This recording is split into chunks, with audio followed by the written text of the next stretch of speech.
सोबत पुणे जिल्हा परिषदेचे माजी अध्यक्ष आहेत. खरं तर कुठल्याही प्रकल्पाबाबत असेल किंवा कुठल्याही एखाद्या चुकीच्या कामाबद्दल असेल तर पुणे जिल्ह्याचा सगळ्यात मोठा आदिवासी भागातला सगळ्यात मोठा विरोध असतो तुमचा. तुमची बोलणं असेल किंवा तुमचा अभ्यास असेल. तुम्ही किती अभ्यास केला नेमका आणि काय आता कसं असणार आहे शेवटच्या आता जनसुनावणी काहीतरी 21 तारखेला आहे. तुम्ही काय नेमकं ठरवलंय, काय असणार आहे पुढची स्ट्रॅटेजी तुमची?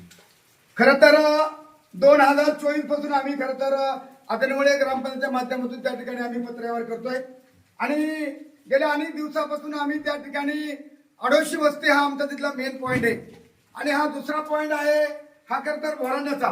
आणि म्हणून पत्रकार मित्रांनो तुम्हाला मी धन्यवाद देतो की तुम्ही काका असेल तुम्ही शिंदे साहेब या ठिकाणी आलात आणि इशत करून मी खरं तर आज या ठिकाणी संपूर्ण अभ्यास करून आम्ही या ठिकाणी खरं तर ह्या अदानी हटाव आणि सह्याद्री बचाव म्हणजे बरं आदनवळा भोरांडा हा सह्याद्रीचाच भाग आहे आणि ह्या सह्याद्री बचावण्यासाठी आम्ही एक समिती गठीत केलेली आहे.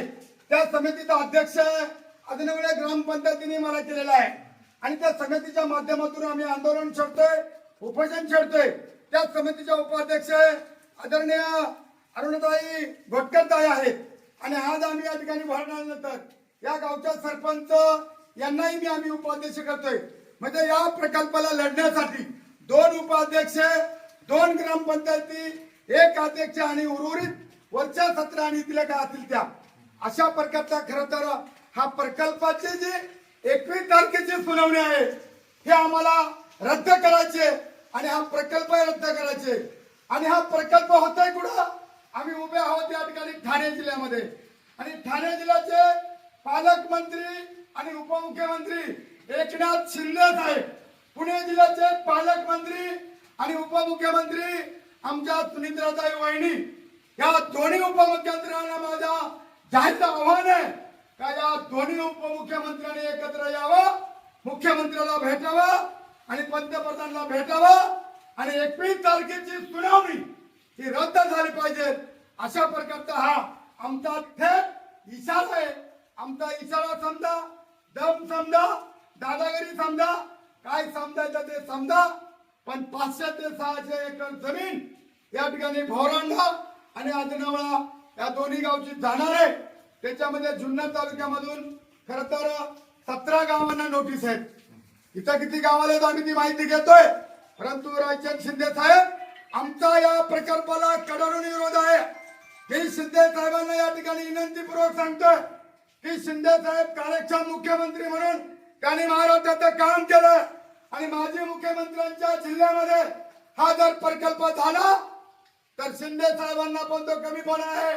शिंदे साहेबांनी तात्काळ याच्याकडे लक्ष द्यावा, सुनित्रा वहिनीने याच्याकडे लक्ष द्यावा. पक्षाचे माझा एक साधा प्रश्न आहे. तुम्ही सत्तेमध्ये आहात, सुमित्रा वहिनी तुमच्याच पक्षाच्या आहेत, तुम्ही त्यांच्यापर्यंत याबद्दल कधी बोललात की नाही किंवा मग आता बोलणार आहात का? कारण आता फार पाणी आपण म्हणतो ना नाकात आलेले. या संदर्भामध्ये आमच्या तालुक्याचे माजी आमदार हे आज मुंबईला सुनित्रा वहिनीला भेटायला गेलेले आहेत. या संदर्भामध्ये त्यांच्याशी ती चर्चा करणार आहेत. सगळी मंडळी या ठिकाणी वेगळ्या वेगळ्या संघटना असतील, ग्रामपंचायती असतील व जुन्नर तालुक्यामध्ये तसे ठराव झालेले आहेत. परंतु ज्याचं जळतं त्यालाच कळतं. आमचं खरं तर आता या ठिकाणी 15 ऑगस्टच्या दिवशी 12 वाजता नगर कल्याण हवे आम्ही त्या ठिकाणी रस्ता रोको आंदोलन करणार आहेत. त्याच्यामध्ये आम्ही हे सांगण्यासाठी या ठिकाणी आलेलो आहे.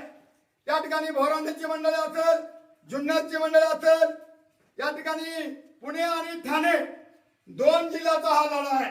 एकूण काय विरोध असेल, किती नागरिक आंदोलन जमतील आणि त्याची स्ट्रॅटेजी काय सध्या ठरवलंय का तुम्ही? दुसरं याची स्ट्रॅटेजीची आशा आहे. आम्ही उद्याला पोलीस डिपार्टमेंटला आम्ही निवेदन देणार आहे आणि त्या निवेदनामध्ये आम्ही आता म्हटलेलं आहे आम्हाला रस्ता रोको आंदोलन करायचं याचं कारण की त्या ठिकाणी 21 तारखेच्या सुनावणी रद्द झाली पाहिजे असं आम्हाला त्या ठिकाणी लेखी दिले पाहिजे. त्यासाठी आम्ही रस्ता रोको आंदोलन करणार आहेत. जर तुम्ही सगळं पुढं नेतृत्व करणार आहात सगळ्या गोष्टीचं, शेवटी मला एकच सांगा काय असेल त्या दिवशी, ज्या दिवशी तुमचं आंदोलन रस्त्यावरती असेल, कुठल्या घोषणा असतील आणि त्याची थिंगी आजपासून सुरू होणार आहे? हे सगळे नागरिक तुमच्या सोबत आहे, पण शेवट आता होतं तुमच्याकडनं काय? शिंदे साहेब खरं तर आम्ही इथं आल्यानंतर मला फार ऊर्जा आला का एका बाजूला खरं तर आदनवळे गावच्या सरपंच माझ्या उभे आहेत, दुसऱ्या बाजूला भोरांड्याच्या सरपंच ताई माझ्या उभा आहेत. या दोन्ही राशीच्या राणी म्हणून त्यांनी मला या ठिकाणी शब्द दिला आहे. त्या ठिकाणी माझ्या मागे पाठीराखे खरं तर बाळाबा केदारी सरपंच असतील, विठ्ठल असतील, आजूबाजूची सगळीच मंडळी खरं तर आम्ही एक वेगळ्या पद्धतीचं आम्ही हे आंदोलन करणार आहेत. आता ह्या 15 तारखेचा आंदोलनासाठी आम्हाला भोरांड्याच्या ग्रामस्थांनी शब्द दिलाय का पाहिजे ती माणसं आम्ही कोकणातून या ठिकाणी येतो आणि आपण कल्याण नगर रोड आपण अडवणार आहेत. आणि माझ्यावरती ही जी जबाबदारी टाकली सरपंचांनी सर्वांनी 17 ग्रामपंचायतींनी सर्व ग्रामपंचायत सदस्य समाज बांधवांनी की देवराम लांडे ही जबाबदारी पेलू शकतो.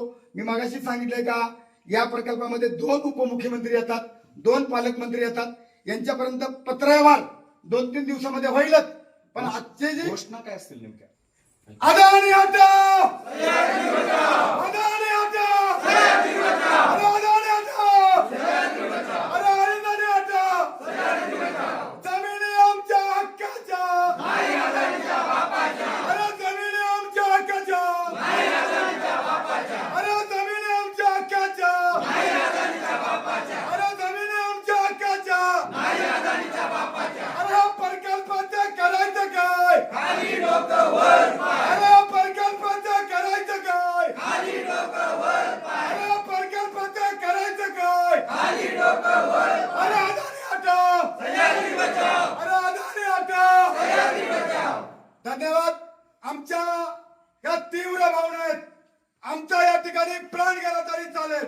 या ठिकाणी भोरांडे आणि आदनवळे प्रकल्पाचे दोन्ही सरपंच, सर्व ग्रामांच, जुन्नर तालुक्यातील सर्व लाभित शेतकरी, भोरांड्यात गावातील बाधित शेतकरी, ह्या दोन्ही जिल्ह्यातले जे बाधित शेतकरी होणार आहेत त्या बाधित शेतकऱ्यांच्या माध्यमातून आम्ही तीव्र आंदोलन करणार आहेत.